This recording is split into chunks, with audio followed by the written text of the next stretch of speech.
ይስጥልኝ አድማጮቻችን፣ ተመልካቾቻችን እንደምን አላችሁ? እንደምን ሰነበታችሁ? ግርማ ካሳ ነኝ። ይህ ዋሜራ ነው።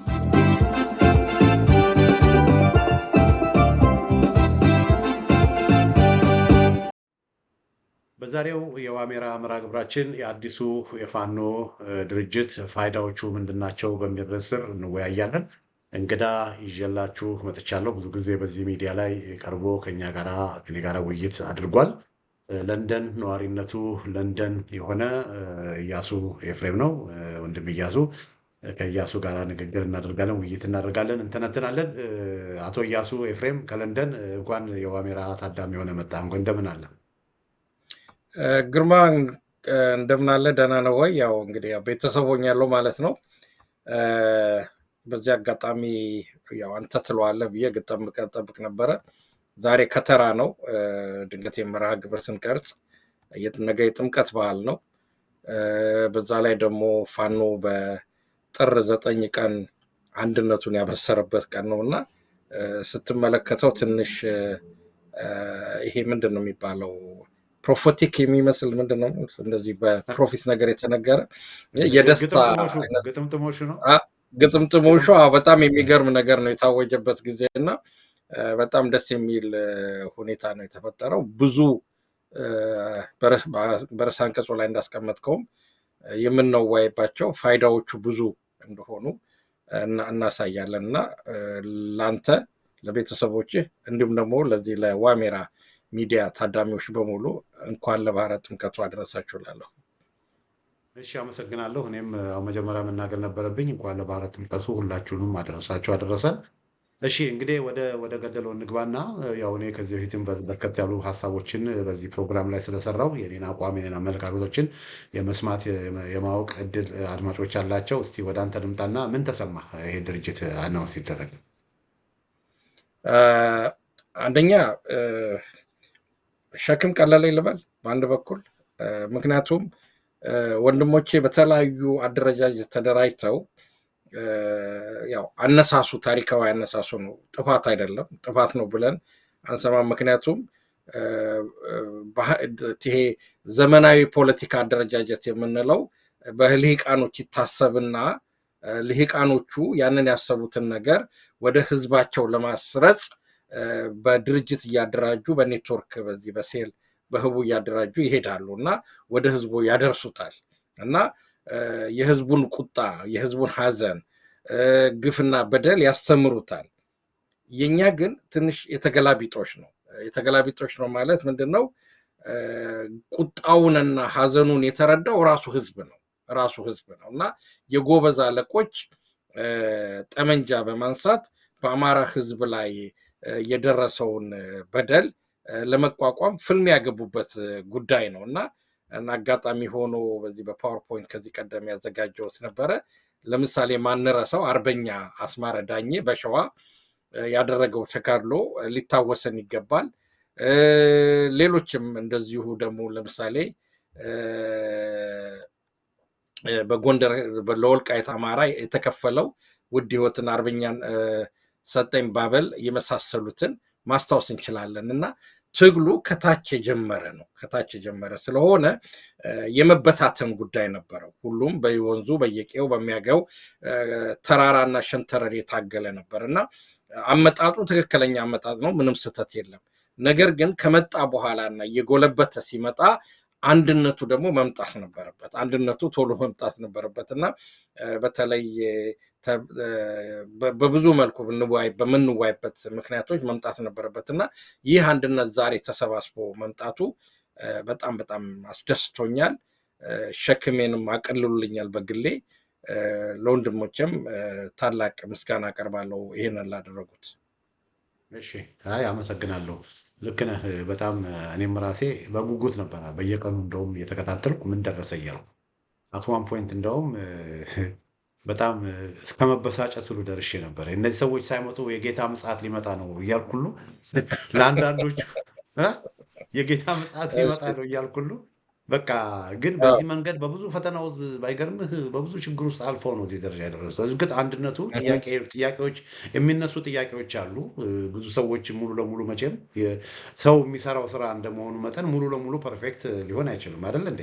እና አይሆንም። መስተካከል የሚኖርባቸው ነገሮች ይኖራሉ። ወደፊት ምናልባት በሱ ጉዳይ ላይ በስፋት እንነጋገራለን።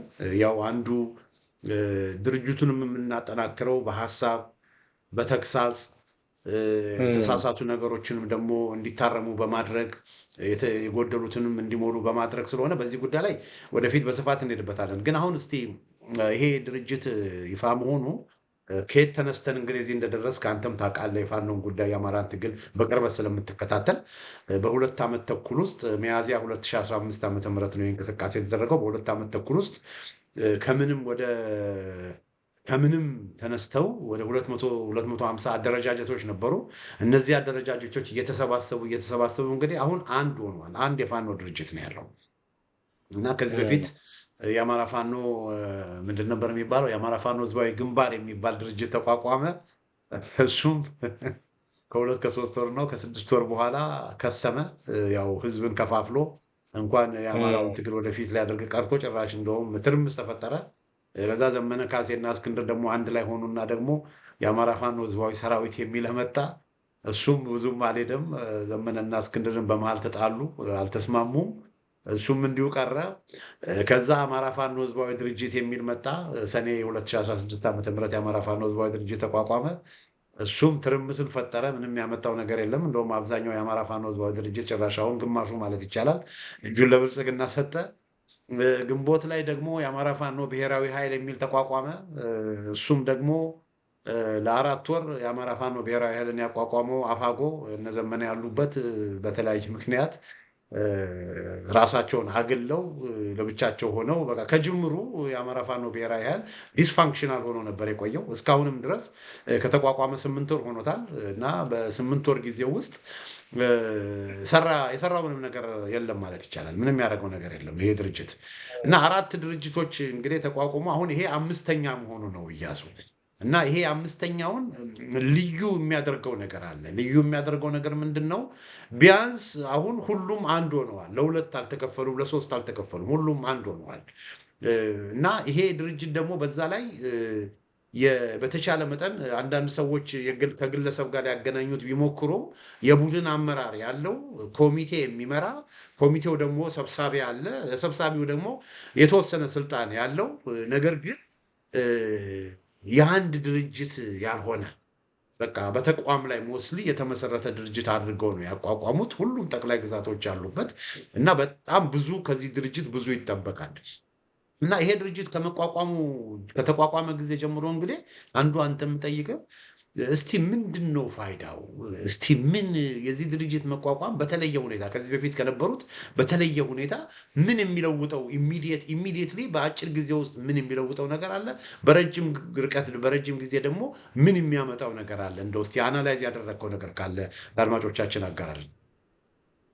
በጣም በጣም ብዙ የሚለውጠው ነገር አለ። ግን ቅድም ያልከውን ነገር የሄደበትን ይሄ ትንሽ የማርክሲስት ፍሬምወርክ ብንወስደው ወይም ምን የሚሉት ዳይሌክቲክስ የሚሉት ነገር አለ። ልጅ ቀስ ብሎ ይረገዛል፣ ያድጋል፣ ዳዴ ይላል፣ ይወድቃል እና እየተነሳ እያደገ ይሄዳል የሚሉት ነገር አለ እና ያንን ብንወስደው ወይንም ደግሞ ቶማስ ኤዲሰን መሰለኝ አምፖልን የፈጠረው ባለተሳሳት እና 1000 ጊዜ ነው መሰለኝ አምፖል አላበራም ብሎት ከዛ በኋላ 1000 ጊዜ የማይሰራበትን መንገድ አገኘ ሆኖ ያለው እንጂ አንድ ጊዜ። ስለዚህ ብዙ ጊዜ ስንወያይ ፋኖ ከስህተቱ እንደሚማር እየወደቀ እንደሚነሳ የፖለቲካል አደረጃጀትና ሂደት እንደሆነ እንገነዘባለን። ይሄ በትክክል ብዙ ጊዜ በእኛ በውይይት ብዙ ጊዜ አንስተናል። ይማራል፣ ኢቨን አንዳንድ ጊዜ ሊጠፋ ሁሉ ይችላል። በቃ ምንም ፋኖ የምትለው ነገር ጠፍቶ እንደገና ደግሞ ሊበቅል ይችላል የሚል ሁሉ ተስፋ የነበረበት ሁኔታ ነው። ስለዚህ የሄዱበት ሁኔታ ይሄ ተፈጥሯዊ ሂደት የምትለው አይነት ነገር ነው።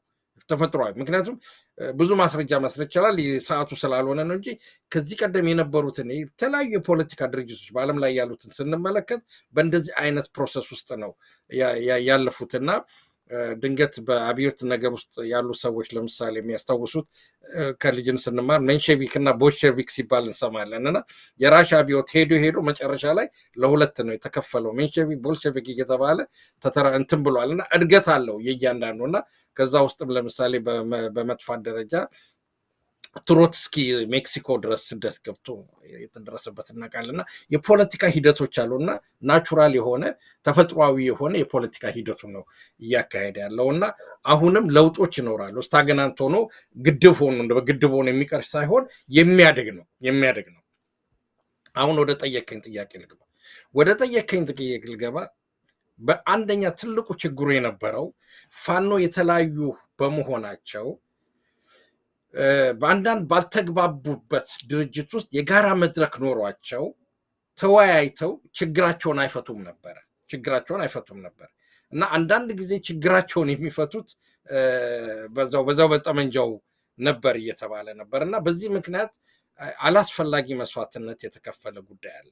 የመጀመሪያው ነገር በፋኖች መካከል የአንድነትን ስሜት የመፍጠር የመረዳዳትን ስሜት የመፍጠርና ችግርን በጋራ የመፍጠርና ከዚህ በኋላ ፋኖን በፋኖ ላይ በሌላ ፋኖ ወንድሙ ላይ ጓዱ ላይ የሚተኩሰው ጥይት እንደማይኖር ማረጋገጫ የሆነበት ይሄ የመጀመሪያ ኢሚዲየትሊ ኢፌክት ሆኖ በቃ ከእንግዲህ በኋላ ማንንም አይተኩስም ወይም ድንበሬን ተሻገር ካይልም በተለያየ ምክንያት ብቻ በጠላትነት አያየውም፣ አይፈርጀውም፣ አይከሰውም። ብዙ ነገሮች አሉ እና ዛሬ በተለያየ ምክንያት ስም ይሰጣቸው የነበሩ ግለሰቦች ምናምን በዚህ በፋኖ አንድነት ውስጥ ገብተው በዚህ በህብረት ውስጥ ገብተው ነው በዚህ ማዕቀፍ ውስጥ ገብተው ነው ያሉት እና ዛሬ የሚተዳደሩበት አንድ ህገ ደንብ አላቸው። አንድ የተስማሙበት ቃል ኪዳን አላቸው። ዛሬ የፋኖ የምትለው ክፍል ከላይ ከጎንደር ጀምረ እስከ ጎጃም፣ ከጎጃም እስከ ወሎ፣ ከወሎ እስከ ሸዋ አንድ ቃል ኪዳን ነው ያላቸው። ያ ቃል ኪዳናቸውን ይዘው የሚሄዱ ናቸው። በወንድማማችነት በአጋርነት በአርበኝነት በፋኖነት አብረው የሚሰሩት ነው። ይሄ የመጀመሪያው ትልቁ ስኬት ነው ብዬ ነው የማስበው። ከዚህ ቀደም የነበሩትን እንዲህ የመተኳኮስ አንዳንድ ችግሮችን በተለያየ የመኮራረፍም የመሳሰሉት ነገር የሚያስወግድ ነው። እንዲያውም ኢሚዲየት ቶሎ ውጤቱን ደግሞ የምታየው ለምሳሌ ሶሻል ሚዲያውን ብትመለከተው ከዚህ ቀደም ግለሰቦችንም ያነጣጠረ ወይንም ምናምን የሚለው ነገር በብዛት ቀንሷል። የለም ማለት አይደለም እና ቀንሷል እና አጠቃላይ ህብረተሰቡ ወደ አንድ የመምጣት ስሜት ነው ያለው እና ይህንን ነገር እንደ ቀላል ማየት የለብንም። ምክንያቱም የፖለቲካ ድርጅት ስለዚህ አንድ ያልከኝ ኦልሬዲ በተለያዩ አደረጃጆች መካከል የሚኖር የነበረውን ግጭት በፐርማነንትሊ አቁሞታል። ይሄ ራሱ ቀላል ነገር አይደለም።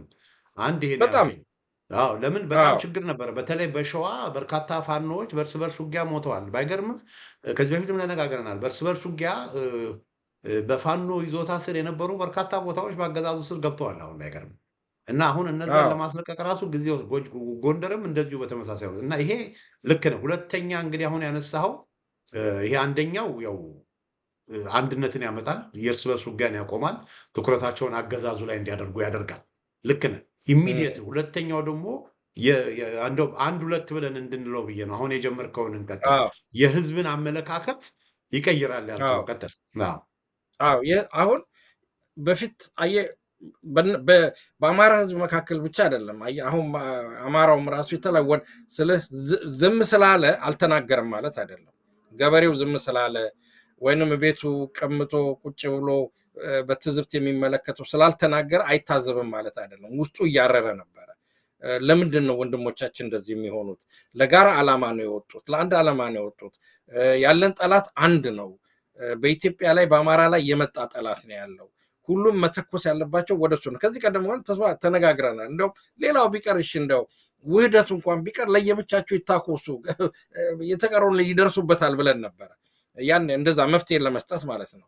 እና በህብረተሰቡ አሁን አይምሮ ያርፍና ሁሉም ወደ አንድ አቅጣጫ፣ ወደ አንድ አመራር፣ ወደ አንድ ድርጅት ይሰባሰባል ማለት ነው። እና የአማራ ህዝብ ከዚህ ቀደም አቶት የነበረውን የሊደርሺፕ ማለት የአመራር ነገር መልሶ ይጨብጠዋል ማለት ነው። አየህ ጠላቶቻችን አንዱ ከሰሩልን ትልቁ ስርዓት መካከል ምንድን ነው?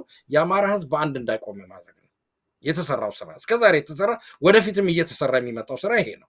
የአማራ ህዝብ በአንድ እንዳይቆም በወንዜነት መከፋፈል፣ በጥቅም መከፋፈል፣ በስልጣን መከፋፈል፣ በእውቀት በምን በሃይማኖት መከፋፈል እንዲህ አይነት ስራዎች በብዛት ይሰራሉ ተሰርተዋልም እና አመራሮችን በመግደል በማስወገድ ካልገደሏቸው ስም በማጥፋት ሌላ ነገር በማድረግ ዛሬ እነ መስከረም አበራን ወደ 200 የሚጠጉ ክርስቲያን ታደለ እነ ዮሐንስ በኋላው ሌሎችም በሙሉ እስር ቤት ያለው አመራርን የማኮላሸት ጉዳይ ነው። አመራርን የማኮላሸት ጉዳይ ነው እና የተገደሉ አሉ፣ የታሰሩ አሉ፣ የታሰደዱ አሉ።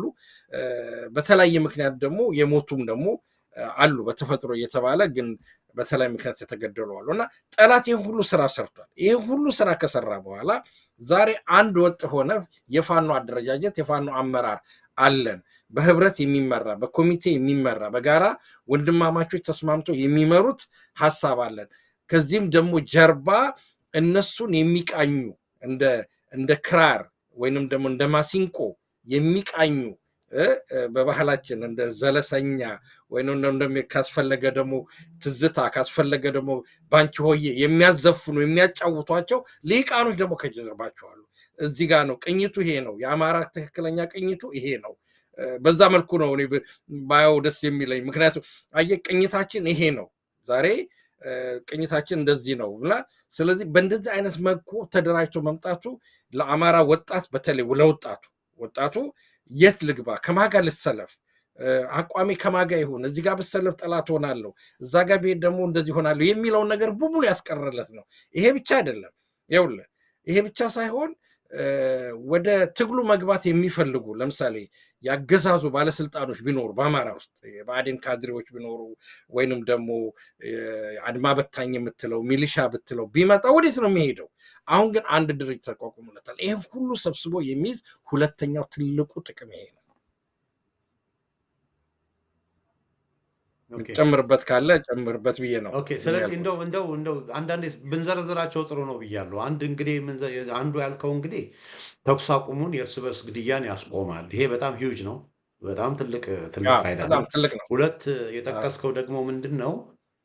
ህዝቡን ያነቃቃል፣ ሞቢላይዝ ያደርጋል። በጣም ትልቅ ፖለቲክሊ ትልቅ ፋይዳ አለው። ለህዝቡ እንደገና ተስፋን ይሰጣል። ተስፋ የቆረጠውን ራሱ ምንድን ነው የምናደርገው ብሎ ተስፋ የቆረጠውን ፋኖ ራሱ ኤነርጃይዝ ያደርጋል። ሞሜንተሙን እንደገና በብዙ እጥፍ እንደገና ሞሜንተሙን ያሳድገዋል። በዚህ ጉዳይ ላይ ትልቅ ፋይዳ ያለው ብላል። ሶስተኛ ደግሞ የጠቀስከው ከዚህ ከአገዛዙ ጋር ያሉ ሌሎች አካባቢዎች እንዲጠይቁ የሚያደርግ ነው። አሁን የመከላከያ ሰራዊት አባላት እጃቸውን የበለጠ እንዲሰጡ፣ በብልጽግና ውስጥ ያሉ ደግሞ በዚህ ሁኔታ ፋኖማ አዲስ አበባ ሊገባ ይችላል ብለው እንደውም እንዲሸሹ እንዲያመልጡ፣ እንደውም ሰምቻለሁ አንድ ጀነራል ሚስቱንና ልጆቹን ወደ ውጭ ሀገር ልኮ እሱም ጀርመን ሀገር ሄዶ ቀርቷል የሚል ነገር ሰሙ እና ሰምቻለሁ። እና ዳንክሽን ነው የሚሉት በጀርመንኛ ዳንክሽን ነው የሚሉት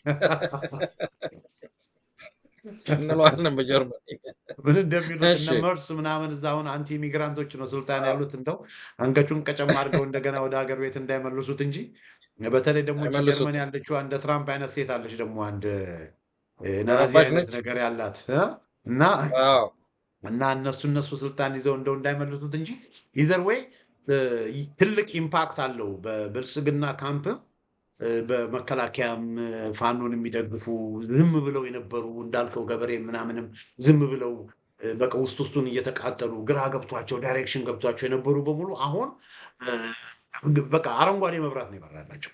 ሬድ በቃ ዳይሬክሽን ነው የተሰጣቸው እና በዛ ጉዳይ ላይ ኦን ዘ ፌንስ የነበሩት ሁሉ ወደዚህ እንዲመጡ፣ ኒውትራል የነበሩ ሁሉ ወደዚህ እንዲመጡ የሚያደርግ ትልቅ ፖለቲካ እድምታ፣ ትልቅ ወታደራዊ እድምታ ያለው ነው። ልክ ነህ፣ ፋይዳ ያለው እነዚህ ሶስቱን እንግዲህ ነግረኛል። እኔ እንግዲህ ባለኝ መረጃ ማለት ነው እንግዲህ እስካሁን የነገርከኝ ይሄን ይመስለኛል። ከእንትንስ አንጻር ከእንትን በዚህ ጋር ተያይዞ ልጨምርልህና ድገት ሳናነሳው እንዳናልፍ ብዬ ነው እንዳንረሳው። ይሄኛው የሚያመጣው እንደውም አጋጣሚ ትንሽ ጊዜ ስላጠረን ነው እንጂ የዓለም አቀፉ ሚዲያ በተለይ በአፍሪካ ውስጥ የሚንቀሳቀሱ ሚዲያዎች ፋኖ የአማራ ፋኖ አንድ ሆነ ብለው አናውንስ አድርገዋል። this is a big issue ሰዎች መገንዘብ ያለባቸው። አየህ በፊት የሚታወቀው ከዚህ ቀደም ጋርዲያን ላይ ወጥቶ ነበር። ሌሎችም ፋኖ የተበታተነ ኃይል ነው፣ ኦርጋናይዝድ አይደሉ ምናምን የሚል ነገር አለ፣ የታወቀ ነው። ብዙ የፖለቲካ የውጭ የነበሩ የፖለቲካ ተንታኞች በዚህ ጉዳይ ላይ ትንተና ሰጥተዋል።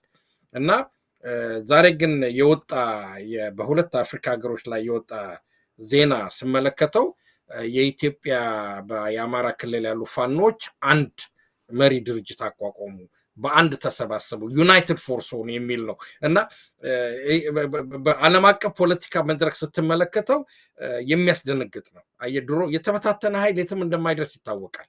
ስለዚህ እንግዲህ አስበው፣ ለምሳሌ እንደ ቁጥሩን በዛነት እኩል ቁጥር እናርጋቸውና በጎንደር 200,000 ፋኖ ቢኖር፣ በጎጃም 200,000 ቢኖር፣ በወሎ 2,000 ቢኖር፣ 200,000 ቢኖር፣ እነዚህ ሰዎች ተደጋግመው ወደ 500,000 በላይ የሚጠጋ ሰራዊት ኮማንድ የሚያደርግ፣ ይሄ ቀላል ቁጥር አይደለም፣ ኮማንድ የሚያደርግ ፋኖ አንድ ድርጅት ተቋቋመ ማለት ነው። አየህ፣ ይሄ ነው በዛሬ በዓለም አቀፍ ሚዲያ ላይ አናውንስ የተደረገው እና የዓለም አቀፉን ኮሚኒቲ መልእክቱ ደርሶታል ማለት ነው።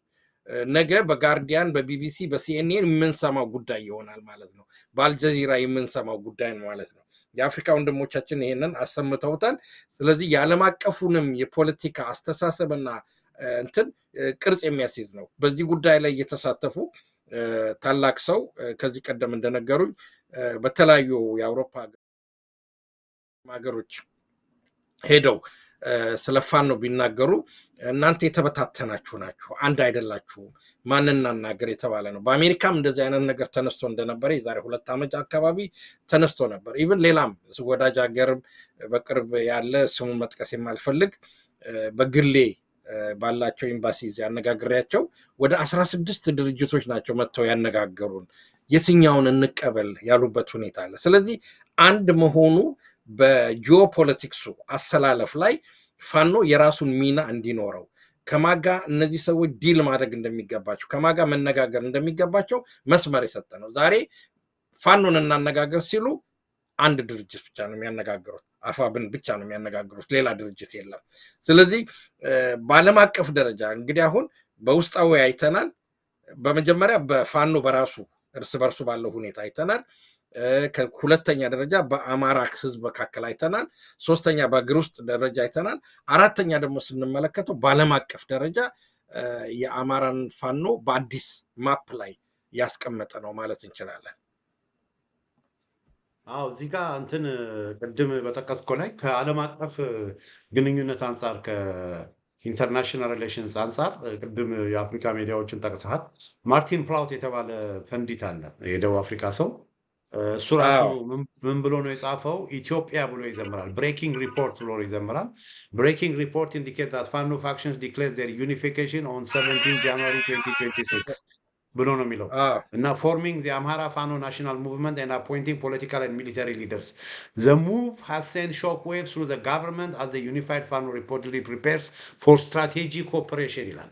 ምንድን ነው የሚለው? በግሬ ጃንዋሪ 7 ማለት ያው እንትን ጥር 9 ቀን ፋኖ አንድ ሆኗል ነው የሚለው እና ፖለቲካዊና ወታደራዊ መሪዎችን ሾሟል። ይሄ ትልቅ ሾክ ዌቭ፣ በቃ ይሄ መነቃነቅ ማዕበል የለቀቀው ነው የሚለው ማዕበልን መነቃነቅን ሾክ ዌቭ በአገዛዙ ዘንድ ፈጥሯል እና ይሄ አንድ የሆነው የተባበረው ፋኖ በቅርብ ጊዜ ውስጥ ደግሞ ስትራቴጂክ የሆኑ ኦፕሬሽኖችን፣ ዘመቻዎችን ያደርጋሉ። ስትራቴጂክ ኦፕሬሽን ማለት ይሄ የችርቻሮ ድል ሳይሆን ይሄ የታክቲካል ዝም ብሎ እዛ ጎጃም፣ ጎንደር ምናምን ይሄ ወረዳ ያ ቀበሌ እዚህ ሽምቅ እዚህ እንዲህ ገባ ምናምን ሳይሆን ሪሊ አገዛዙን ከስር መሰረቱ የሚገነድስ ትኩረቱን አዲስ አበባ ያደረገ ስትራቴጂክ ኦፕሬሽን ለማድረግም ዝግጁ ነው ብሎ ነው የዘገበው። በዚህ መልኩ ኦልሬዲ የውጭ ሚዲያዎችና የውጭ ፐንዲቶች ይህንን ነገር እየዘገቡት ነው። ይሄ ራሱ በጣም እንዳልከው ትልቅ ነገር ነው።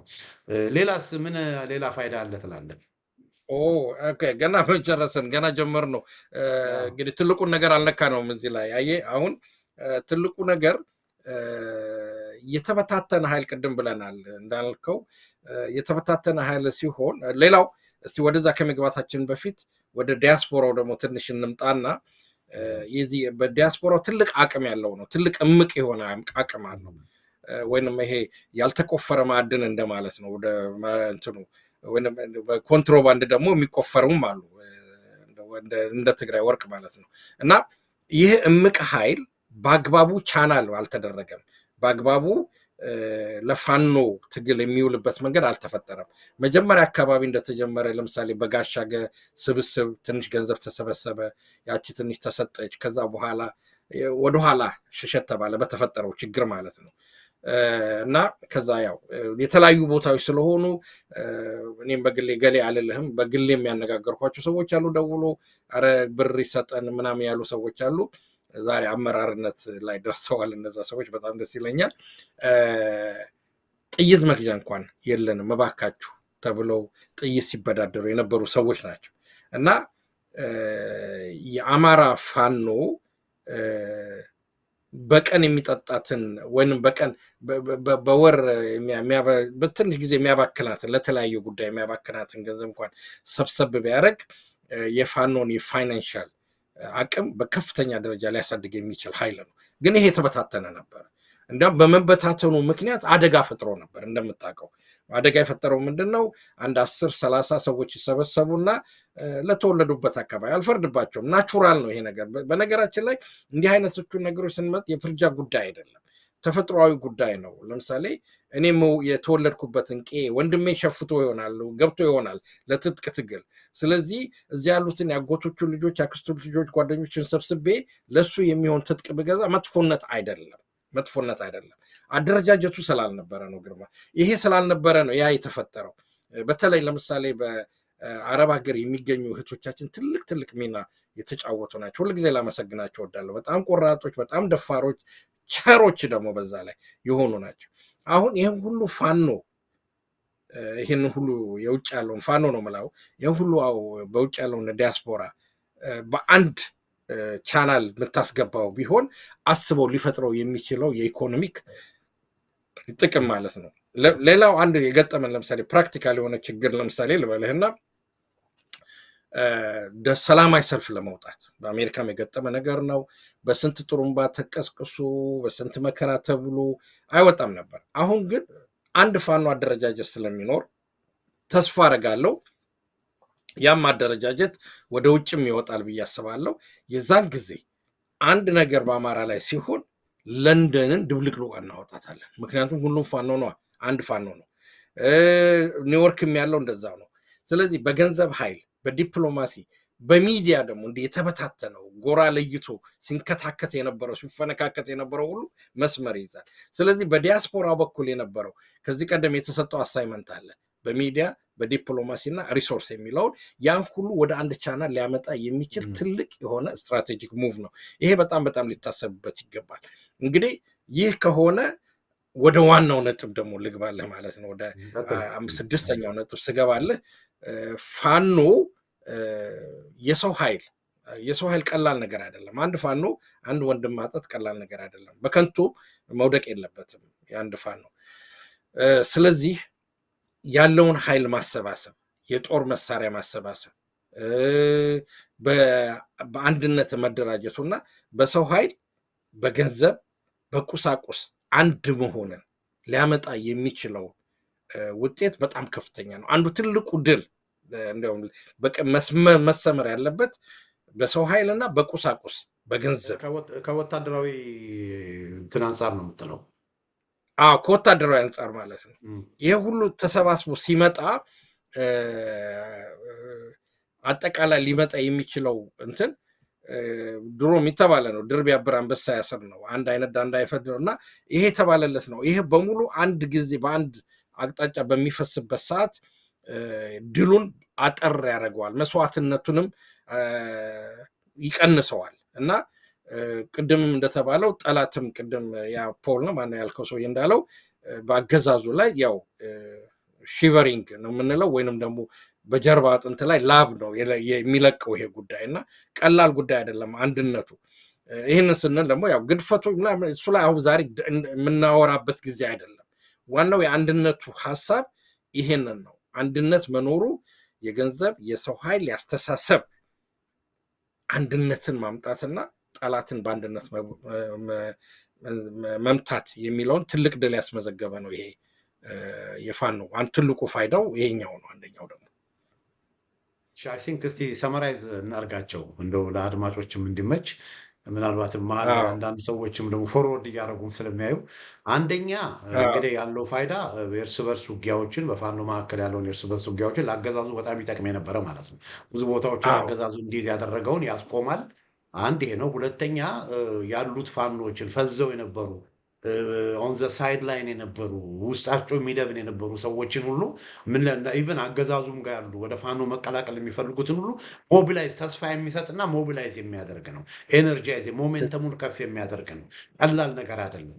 እኔ አንድ ወንድም ፋኖ እንዲህ ከሆነ በቃ በፊት ስለ ፋኖ በጣም ጥሩ አይረቡም እያለ ነበር ብዙ ጊዜ የሚነግረኝ። ይህንን ዜና ከሰማ በኋላ ግን ይሄንን ካደረጉማ በቃ ከዚህ በኋላ አለቃ አለኝ እና እንደዚህ አይነት ወንድሞች በጣም ብዙ ነው ያሉት። ይህ ሁለተኛ ነው። ሶስተኛው ፋይዳው ከዓለም አቀፍ ማህበረሰብ ዘንድ የዓለም አቀፍ ማህበረሰብ ድጋፍ አሜሪካኖችም ሌሎችም ፋኖ ማናገር ቢፈልጉ አንዳንድ በቃ አትሊስት ኦቶሪቲ ያለው ድርጅት መኖሩ ከዓለም አቀፍ ድርጅቶች አንጻር ድጋፍም ለማግኘት የተለያየ ነገርም ለማድረግ አገዛዙም ላይ ጫና ለማድረግ ተሰሚነት የሚኖረው እንደዛ ሲሆን ስለሆነ ከዓለም አቀፍ ተሰሚነት አንጻር የራሱ የሆነ ፋይዳ አለው።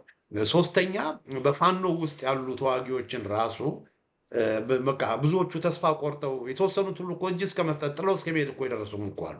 ፋኖ አንድ ካለመሆኑ የተነሳ ዋጋ የለውም ይሄ ትግል ብለው እኮ ጥለው ሄዱም እኮ አሉ። ስለዚህ እነዚህ በሙሉ በቃ ተስፋ የቆረጡትን ዴሞራላይዝድ የሆኑትን ፋኖዎች ራሱ ሞሜንተሙ ከፍ እንዴ ፋኖዎችን ራሱ ኤነርጃይዝ የሚያደርግ ነው። አምስተኛ የጠቀስከው ደግሞ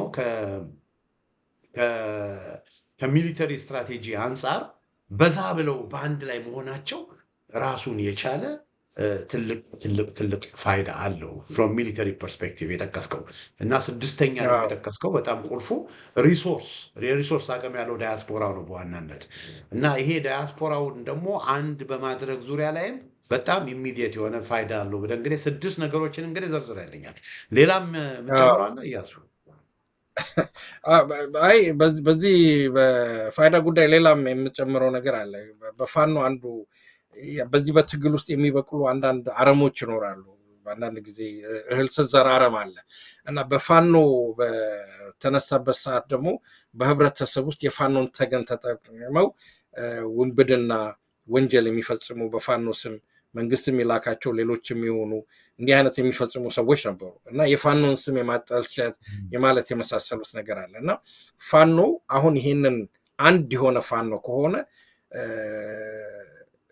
ኮዳቸው ይለባል ወይንም ደግሞ የሚስጥር ቋንቋቸው አንድ ነው የሚሆነው። ማን እንደሆነ ይተዋወቃል ይኖራቸዋል ብዬ ወደፊት ጠብቃለሁ እና አንድ ቦታ ወንጀል ሰርቶ የትም አንድ ሰው ወንጀል ሰርቶ በፋኖ ስም የትም ሊሄድ አይችልም ከእንግዲህ በኋላ። ስለዚህ ህብረተሰቡን በመጠበቅ የፋኖን ስም በመጠበቅ የመሳሰሉትን ነገር በመጠበቅ ከፋኖ ከፍተኛ እንትኑን አንድ መሆኑ ማለት ነው። ምክንያቱም አየህ የትኛው ፋኖ እንደፈጸመው አታውቅም። አሁን በፊት እዛ ጋም አንድ ፋኖ አለ እዛ ጋም አንድ ፋኖ አለ ፋኖ ነው የፈጸመው ይባላል የትኛው ፋኖ። አሁን ግን አንድ ፋኖ ነው ያለው። ስለዚህ የት ቦታ ምን ትዕዛዝ እንደተሰጠ የት ቦታ ወታደር እንዳለ የት ቦታ ሻለቃ ወይንም አንድ የመቶ አለቃ እንቅስቃሴ እንዳለ ይታወቃል። ስለዚህ እዛ አካባቢ ፋኖ ከሌለ የተፈጸመው ወንጀለኛ ነው ማለት ነው። ስለዚህ በቀላሉ የአማራን ክልል የጸጥታና የህግ ስርዓቶችን የመጠበቅ ህብረተሰቡን ሴኪዩር የማድረግ ወይንም ደግሞ ደህንነቱን የመጠበቅ ዋስትና የመስጠት አቅምም ይሰጣቸዋል። ይሄ አንድነቱ በጣም በሚገርም ሁኔታ እኮ ነው። እንደዚህ እንደ መጽሐፍ መደርደሪያ ከኋላ በትለው ብሰቅለው የማያልቅ ጥቅሞች ናቸው የአንድነቱ የሚያመጣው እና ይህንም በአግባቡ መጠቀም አለባቸው። ስለዚህ ከዚህም አንጻር ስንመለከተው ፋኖ ከፍተኛ ድል የተቀዳጀበት ነው። ይሄ የአማራ ህዝብን ዋስትና ከማስጠበቅ ከዚህ ቀደም ተነጋግረን ለምሳሌ ፋኖ አንድ ቦታ ሲቆጣጠር አሁን እንግዲህ ወደ ድል ነው የሚያመዝሩት። ትላልቅ ቦታዎች ሊቆጣጠሩ ይችላሉ። በዛ ቦታ ላይ ህግን ስርዓትን ማስጠበቅ፣ እናቶችን አዛውንቶችን መንከባከብ፣ ተማሪዎችን መንከባከብ፣ ማስተማር የመሳሰሉት ነገሮች በሙሉ የተያዘ ነገር በሙሉ ስለሚደረግ ፋኖ አካባቢ ባለው ስርዓት ያለው መንግስት እንዲኖር የስርዓት ያለው ነገር እንዲኖር ይደረጋል ማለት ነው። ስለዚህ በዚህም አንጻር ስትመለከተው የተበታተነ የሆነ ሳይሆን አንድ የሆነ ወጥ በሁሉም በአማራ ክልል አንድ የወጥ የሆነ ነው። በመካከሉ ሊፈጠር የሚችለው ወስላታን ሁሉ ያጠራሉ ማለት ነው። በዚህ አጋጣሚ በጣም በጣም በዛ ላይ የምትለው ያላስ ነገር ያለ ይመስለኛል። እንደውም አይ በዚህ በጣም አይ ነው አጋጣሚ አይ ያላሰብኩትን ነገር ነው የነገርከኝ። በጣም ወሳኝ የሆነ ነገር ነው። በተለይ ከፍትህን ከማስፈን ሰብአዊነትን ከማስፈን አንጻር በጣም አንዱ ችግር ከአንዱ ጋር ወደ አንዱ ጋር ይገድሉና ይዘርፉና እዛኛው ጋር ሄዶ ይደበቁ አዎ ነበር እና አሁን ይሄንን አዎ ነገር ህግና ስርዓትን ከማስጠበቅ የህዝብንም ደህንነት ከማስጠበቅ ይሄ ሌባውና ወሮ በላውንም ደግሞ ለህግ ከማቅረብ ወንጀለኛውንም ለህግ ከማቅረብ አንጻር በጣም በጣም አዎ በጣም በጣም ቁልፍ የሆነ ስራ ነው እና አሁን ኦን አንድ ነው፣ የሚያደርገው መሸሻ ሁሉን ነገር የለውም። ድርጅቱ ነው አዎ ኦን የሚያደርገው። በቃ በፋኖ ስም ያ ለሚደረገው ነገር በሙሉ ተጠያቂ በፊት እነ እስክንድር ናቸው እነ ዘመነ ናቸው ይባል ነበር። አሁን ግን አዎ በፋኖ ስም አዎ ለሚደረገው ነገር በሙሉ ተጠያቂው ድርጅቱ ስለሆነ የድርጅቱ አዎ መዋቅር ከላይ እስከታች ያለው ህግና ስርዓትን ያከበረ፣ ለፍትህ ቦታ የሚሰጥ፣ ለሰብአዊነት ቦታ የሚሰጥ፣ ፍትህንና ሰብአዊነትን ቀይ መስመሩ አድርጎ ያሰመረ እንዲሆን የሚያደርግ ነው። ልክ ነህ። ይሄ እንግዲህ ሰባተኛ አዎ አሁን እዚህ ላይ መልካም ፋይዳ ነው አንድ እንግዲህ የነገርከኝ። የሰማሁትና አዎ ሰው የተማረረበት ጉዳይ የነበረው ምንድን ነው? ለምሳሌ መንገድ ላይ ኬላ ይዘጋል። አንድ አዎ። ገመድ ታበዝና ሁለት እም፣ ጠመንጃ የያዘ ሰው ይቆማል። እም፣ አውቶቡስ ታስቆምና ቀረጥ ትቀበላለህ። ማነህ ሲባለው ፋኖ ነኝ ይላል። እም። ነው እሱ ሌላ ጥያቄ ነው። አየህ።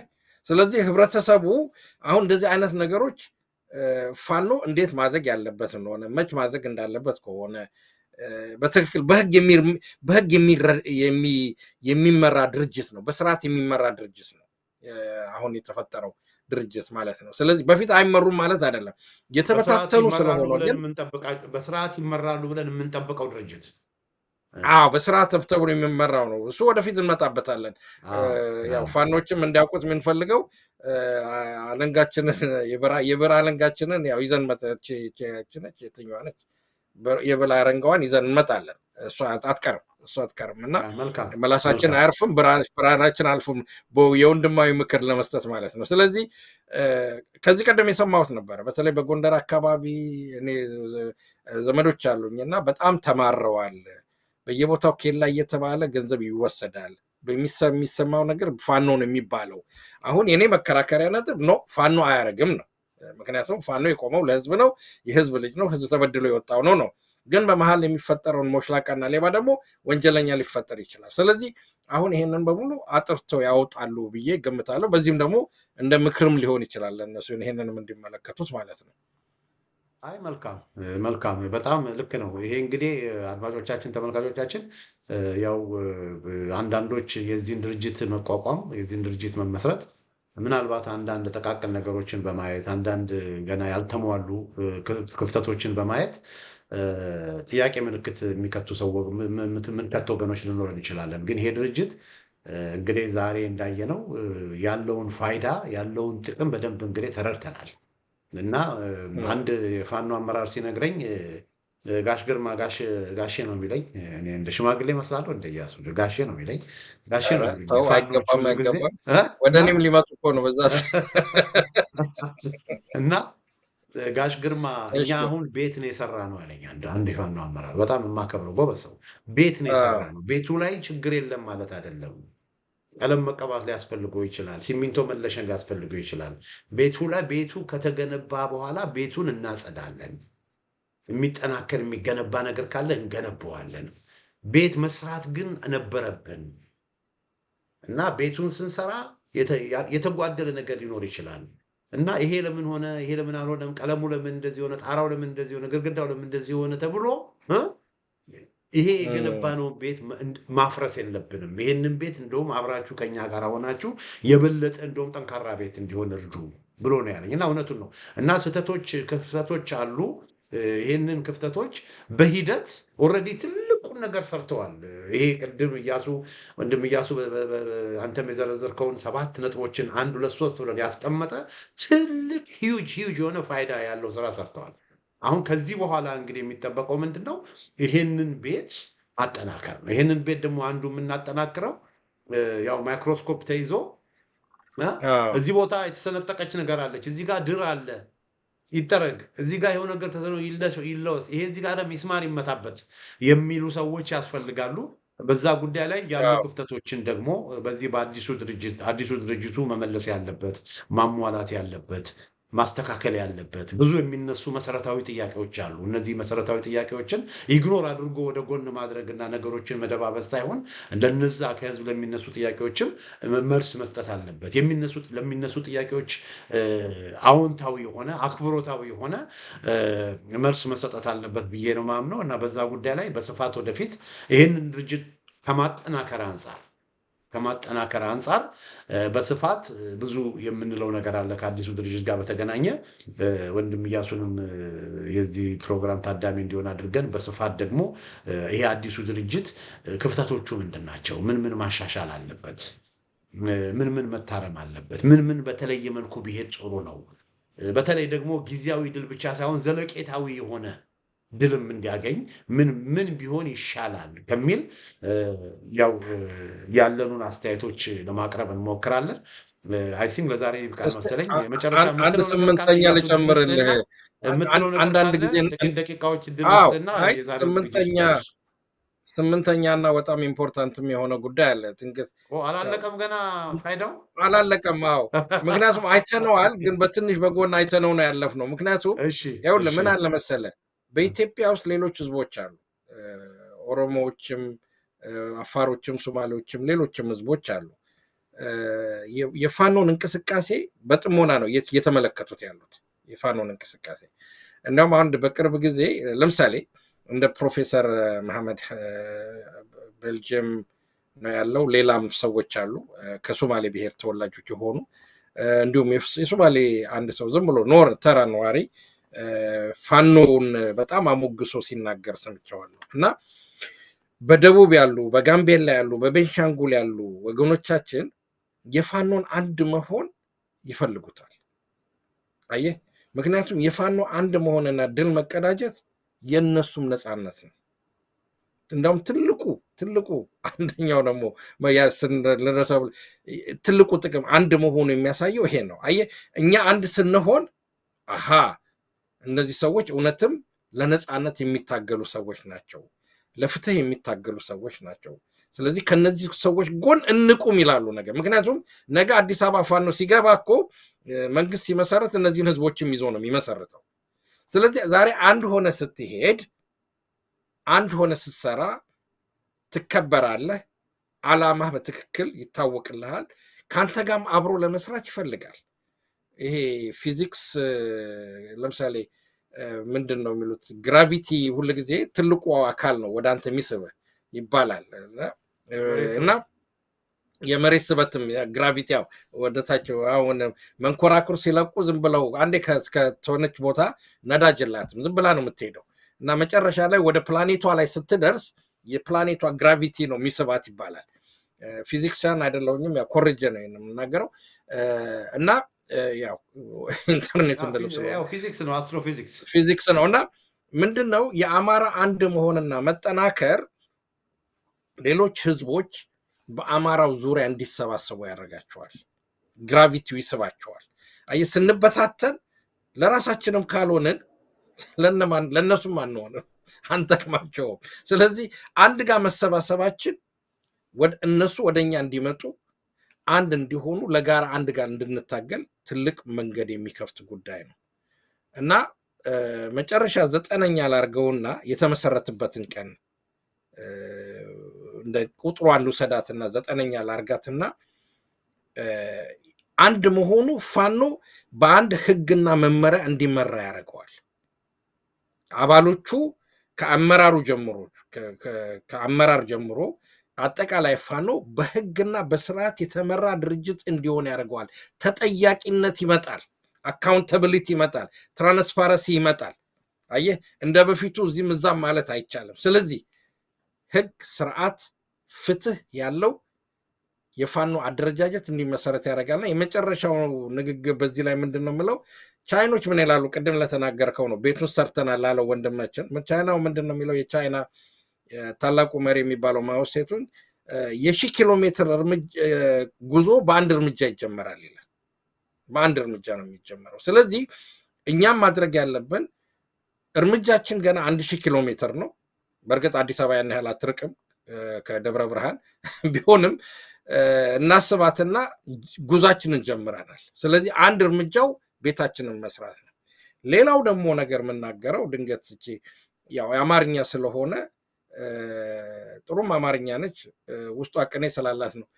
እንዲህ አይነት ነገር ሲሰመሰር ጉድለትም ቢኖረው ምን ይላል የአማርኛው ብሄል፣ ልጅን ሲወዱ ከነንፍጡ ነው ይባላል። እና እነዚህ የተሰባሰቡት ሰዎች እንደ ልጅ እንውሰዳቸው፣ የሚያድጉ ናቸው። ስህተት ቢኖራቸውም ጉድለት ቢኖራቸውም ቅድም ያልከው ሸረሪትም ቢኖር የተሰነጠቀም ቢኖር ያንን ለመጥረግና ለማሟላት እንጂ አይ ይሄ ስህተት ስላለባቸው አሁን ያለበለዚያ ቤትንም አንሰራም፣ ጉዞም አናረግም፣ ድልም አናረግም፣ መጨረሻም እኛ እንበታለን። ይሄን ነው ምለው። አመሰግናለሁ ለሰጠኝ ዕድል።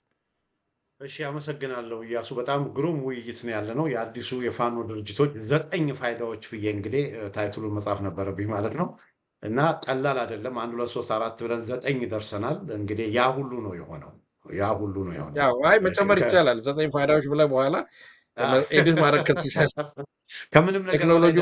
ከምንም ነገር በላይ ደግሞ በጣም የምደሰተው በቃ በብልጽግና ካምፕ ውስጥ ትርምስን እየፈጠረ ያለን እና ይሄ ነገር በጣም በርካታ አዲስ አበባ ያሉ ቁጭ ብለው እና አብይ አህመድ ፋኖን ሽፍታ ምናምን እያሉ የፋኖን ወሬ እያሳነሱ እያወሩ ሰውን ሁሉ አዘናግተውታል። አሁን ይሄ ነገር በሚሰማበት ጊዜ ጉድ ሆንን ብለው ይሄ ከብልጽግና ጋር ሲዘርፍ ሲበላ ሲገድል ሲያሳስር የነበረ ሁሉ በቦሌና በባሌ በኬንያ በኩል ያው እየሸጠ ነገሮችን ሁሉ እያደረገ መሄዱ አይቀርም እና ተፈጥሯዊ ነው።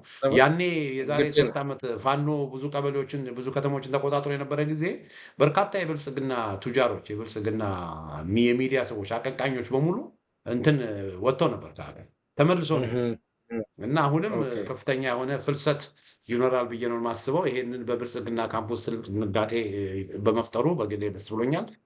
እያሱ በጣም የዋሜራ ሚዲያ ታዳሚ የሆነ ስለመጣ በእኔም ስም በዋሜራ አድማጮች ተመልካቾች ስም ምስጋና አቀርባለሁ። እግዚአብሔር ይስጥልኝ። አመሰግናለሁ። እሺ አድማጮቻችን፣ ተመልካቾቻችን የአዲሱ ፋኖ ድርጅት ፋይዳዎች በሚል ስም ኢንፋክት 9 ፋይዳዎችን ዘርዝረናቸዋል። ከአቶ እያሱ ኤፍሬም ነዋሪነቱ ለንደን ከሆነ ከአቶ እያሱ ኤፍሬም ጋር ያደረጉት ውይይት ይህን ይመስላል። በሌላ ጊዜ በተመሳሳይ ፕሮግራም በተለይም ደግሞ ፋኖዎች የአዲሱ ፋኖ ማስተካከል ያለበት ቢያሟላ ጥሩ ነው በሚለው ጉዳይ ላይ ደግሞ ያሉንን ምክር ሀሳቦችና አንዳንድ ሀሳቦችን ይዘን ከእያሱ ጋር በስፋት እንወያያለን። እስከዛው ይህን ዝግጅት ተከታተላችሁ እያመሰገንኩ ደህና ቆዩ ብዬ ሰናበታለሁ። ጤና ይስጥልኝ።